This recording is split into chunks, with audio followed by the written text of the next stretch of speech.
Naam, ndugu mtazamaji wa Laizer Digital TV na Mwendesha TV. Naendelea kuripoti matukio haya kutoka Chuo Kikuu Mzumbe ambapo leo tukio la uchaguzi linafanyika.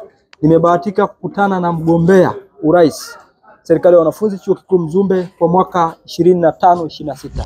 Ndugu yangu Mheshimiwa Emmanuel Msoka ametoka kupiga kura. Tunataka tusikie maoni yake kwamba yeye anatoa maoni gani kuhusiana na tukio hili ambalo linaendelea. Karibu sana ndugu Emmanuel Msoka. Hii ni Laizer Digital TV, ukijitambulishe ili wakufahamu, lakini tunaomba maoni yako kuhusiana na tukio hili. Karibu sana. Asante sana. Habarini ndugu zangu. Ninawe furaha nikimshukuru Mwenyezi Mungu ikiwa siku ambayo tulisubiria imefika. Na mimi nimeshapiga kura yangu ya ndio na kuhamasisha na wewe mwanafunzi mwenzangu kwa ajili ya uongozi bora na maendeleo ya chuo chetu. Fika eneo lako la kupiga kura, upige kura yako, umchague rais wako kwa maendeleo ya chuo na kwa mustakabali wa kesho yetu kama vijana.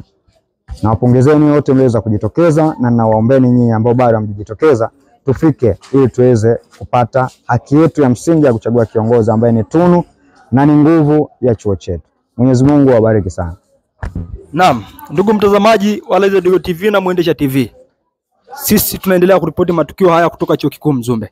Mimi ni Laizer Digital Boy. Nyuma kamera ni Dickson Thomas. Asante sana.